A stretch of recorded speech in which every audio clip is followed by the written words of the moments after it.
အားလုံးပဲမင်္ဂလာပါရှင် Focus Story Channel လေးကနေပြန်လည်ကြိုဆိုလိုက်ပါရရှင်ဒီနေ့ပြောပြမယ့်ပုံမြင်လေးကတော့နောက်ဆုံးရထားဆိုတဲ့ပုံမြင်လေးပဲဖြစ်ပါတယ်ရှင်ဒါဟာ Silver Grove လို့ခေါ်တဲ့စိတ်ငြိမ်တဲ့မြို့နယ်တစ်မြို့အေးချမ်းတဲ့ညတညမှာဖြစ်ပွားခဲ့တဲ့အဖြစ်အပျက်တစ်ခုပါနေမင်းဟာနေ့တစ်နေ့ကုန်ဆုံးချိန်မလို့တောင်ကုန်းရဲ့နောက်မှာရောက်နေပြီးကောင်းကင်ကြီးဟာလိမ်မော်ရာအဖြစ်ရှိနေတဲ့နေဝင်ချိန်ပေါ်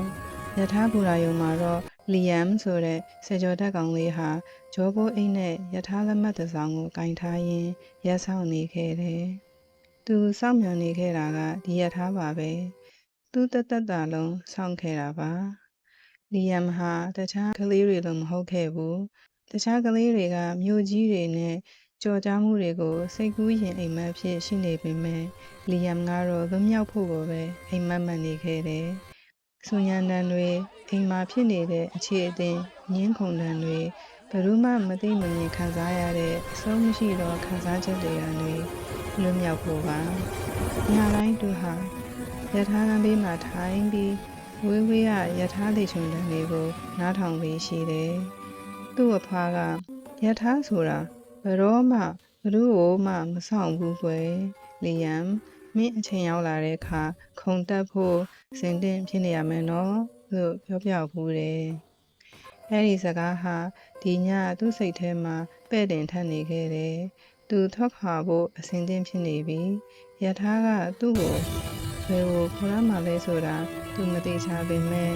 ဒီထက်ကောင်းတဲ့နေရာဆိုတာတော့ဘယ်နေရာမဆိုဖြစ်နိုင်တာပေါ့။ရထားဘူရာဟာလူသူကင်းမဲ့လူနေပါဖြစ်နေတယ်။သူ့အပေါ်မှာမိရင်တလုံးကမိမ့်လေးလင်းရင်အသက်မီးနေတယ်။လီယမ်ဟာသူ့နှလုံးခုန်နှံကိုပါကြားနေရတယ်။ညံလွန်းစိတ်လှုပ်ရှားလွန်းမျောလင်းချက်တွေအပြည့်နဲ့ပေါ့။ပြီးတော့ဝေးဝေးကနေအတန်တစ်ခုပေါ်လာခဲ့တယ်။အဲဒါကတော့ရထားဟွန်းတန်မှာနတ်ဆိုင်ပြီးဆွမ်းအပြည့်နေတဲ့အတန်ပေါ့။မြေပြင်ဟာရထားနီးလာတာနဲ့သူ့ဖက်နှက်အောက်မှာတုံးလာခဲ့တယ်။ရထားကြီးဟာငွေရောင်ငွေဟောက်ကြီးလိုပဲမြူတွေဆိုင်နေတဲ့ကြားထဲကနေပေါ်ထွက်လာခဲ့တယ်။ရထားမီးတွေကညရဲ့အမောင်ကိုဖြိုခွင်းနေတယ်။ရထားကနှေးသွားပြီးအတန်မီကသူ့ရှေ့တဲ့မှာရပ်လိုက်တယ်။ရထားတကားဟာဖွင့်သွားပြီးဟောင်းနေတဲ့အပြာရောင်ယူနီဖောင်းဝတ်ထားတဲ့ရထားကြီးကြပ်ရေးမှူးတစ်ယောက်ကလီယမ်ကိုကြည့်ပြီးကျေးဇူးပြုပြီးလက်မှတ်ကိုကြည့်ပြရစေလို့ပြောတယ်။လီယမ်ကတုံနေတဲ့လက်တွေနဲ့လက်မှတ်ကိုလွှဲပေးလိုက်တယ်။လက်မှတ်စစ်တဲ့သူကခဏလောက်လေးလာကြည့်ပြီးဘာမှမပြောဘဲငြိမ်နေတယ်။ပြီးတော့သူကပြုံးလိုက်ပြီးအချိန်မီတက်လိုက်နိုင်တာပဲကွာလို့သူကပြောတယ်။လူအများစုကတော့လွတ်သွားတတ်ကြတယ်ကွာ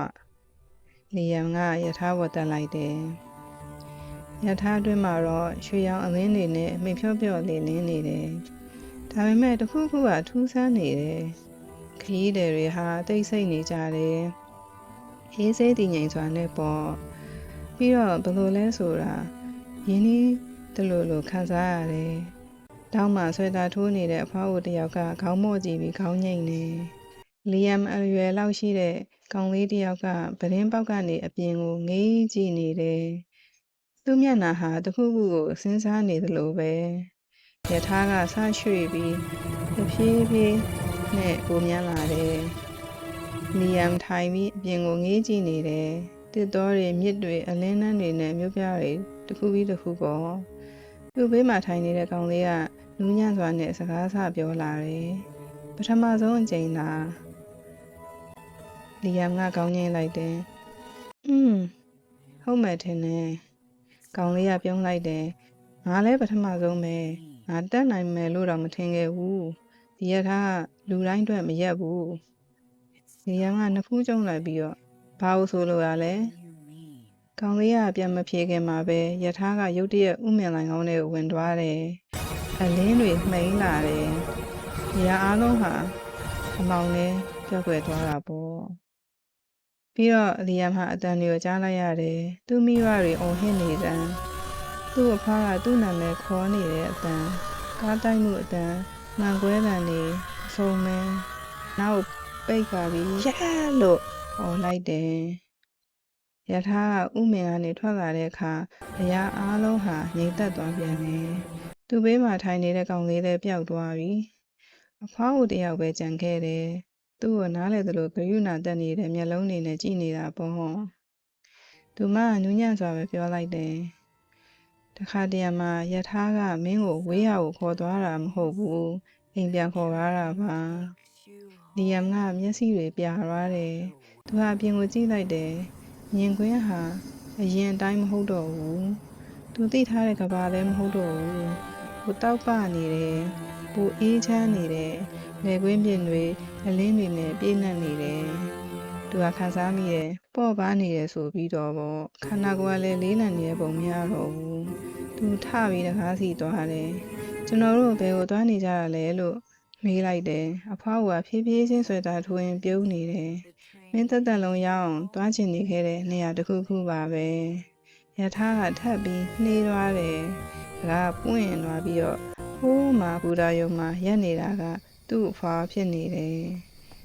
သူမဟာတိတ်ဆုံးသွားခံနေနှစ်အတန်ကြာပုံစံတိုင်းမှာပဲ